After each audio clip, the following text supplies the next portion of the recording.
Hey everyone, thanks for tuning in this week. This week, we're going to have a bit of fun, depending on what your definition of fun is, but we're going to take a look at scams, and we're going to tear apart the anatomy of a scam.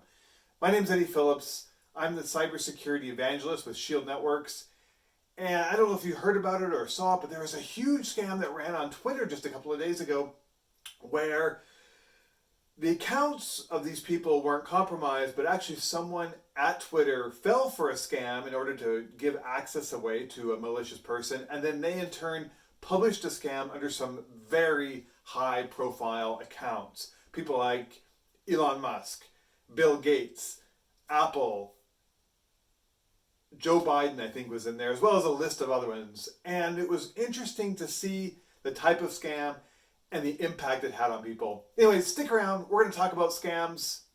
Let's get rolling.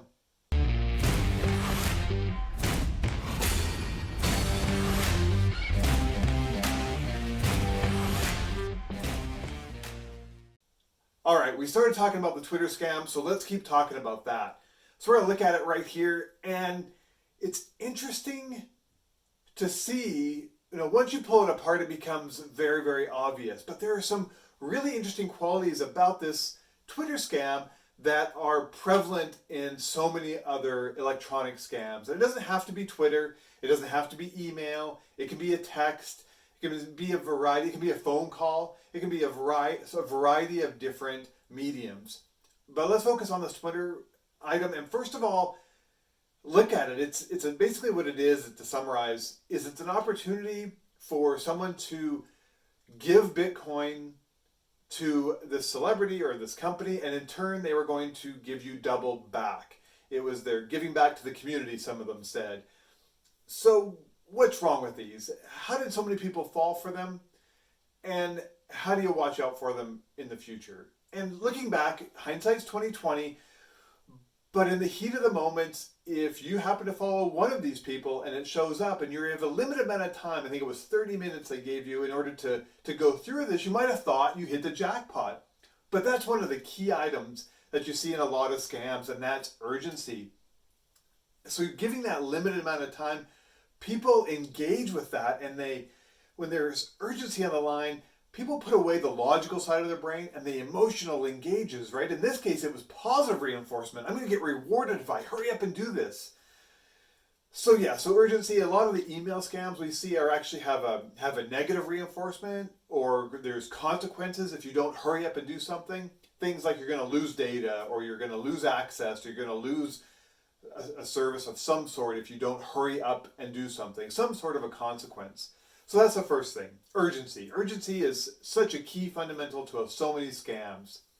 Secondly, do you really think that some of these people were going to just give you some money? So things that are out of character. So one builds upon another. So first, the urgency. You've put aside that logical side, you've engaged the emotional, but you still need to stop and think about how likely is this? And that leads us to the third one, too good to be true. Just like the old saying, if something's too good to be true, likely it is. So that's a summary of the the Twitter scam that just happened. So let's look at some email ones. And these will probably happen to so many more people than, say, the Twitter one. First of all, you'd have to know what Bitcoin is. You'd have to know how to give it away. You'd have to know how to get it. And a lot of people still haven't invested in that aspect. If you want more information about Bitcoin, there's lots of information out there on the web. But focusing on scams, generally speaking, you're going to get text scams, phone call scams, and above all else, email scams. So let's look at this email here. This email is a little more on the passive side, but there are still consequences. Running out of space on your account. And it doesn't have to be Microsoft. It doesn't even have to be about your email. It could be about your website. It could be about your credit card. It could be about your bank account. But it's really looks fairly authentic. It's simple. In the old days, you could really tell scams because there was terrible grammar and even worse spelling. But an email like this is, again, very simple, very straightforward, because scams these days are extremely profitable. So they're investing in taking the time to make sure things are spelled right, grammar's correct. It looks like it could almost come from the company that sent it. In fact, some of the examples we'll go through, we're going to go through some items that are almost identical to what's actually being sent. But in this case, we really want to be careful of clicking links. And if you hover over this link, you're going to notice it doesn't go to Microsoft. And this is so key. This is probably the number one thing you should take out of this. If you're going to click on a link and you feel you need to click on a link, hover your mouse over top of it. As you hover your mouse, and that's without clicking, it's going to come up and it's going to show you where that link is going to take you to. And this is key. This is showing you, this is revealing what's behind the curtain. And if it doesn't look like the vendor or the person or the company that sent you that email, don't click on it. Okay, this next one is extremely clever. This one is one that you would actually get if you're a Microsoft Teams user or any sort of a collaboration. A lot of companies use SharePoint. There's so many collaboration and notification emails that you get, especially working in a business.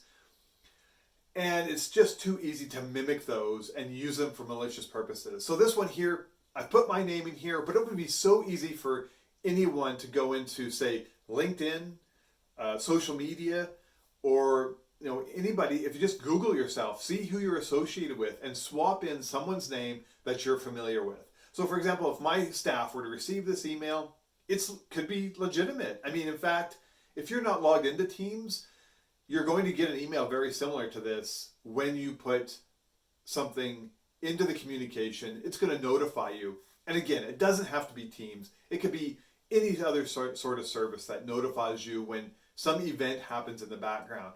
So in this case, these hackers, these malicious scammers took this email, they've made it look identical to the Microsoft one, and if you hover over the link, you'll notice it doesn't go to Teams, it doesn't go to Microsoft. So what do you do in this case? How could you possibly not fall for something that is identical? Could be expecting, because that's another big red flag. If you're not expecting an email or a link or an attachment from somebody, you don't open it. So my advice here, unless you absolutely have to or need to or feel that you trust it and you're expecting something, don't click on links in your email. Don't open attachments without first verifying them. Another great example, another really passive one. And this one's interesting because there's not even any urgency. There's not even any action. It's strictly a survey. Surveys you might get from your bank. Surveys you might get supposedly from Amazon. In this case, Microsoft. It could be from anyone. It's just too risky these days. Things that you aren't expecting, don't trust them. That's my feedback for today. Oh, one more thing before I go. Hey, we have a new program now around our cybersecurity education. We have simulated phishing programs.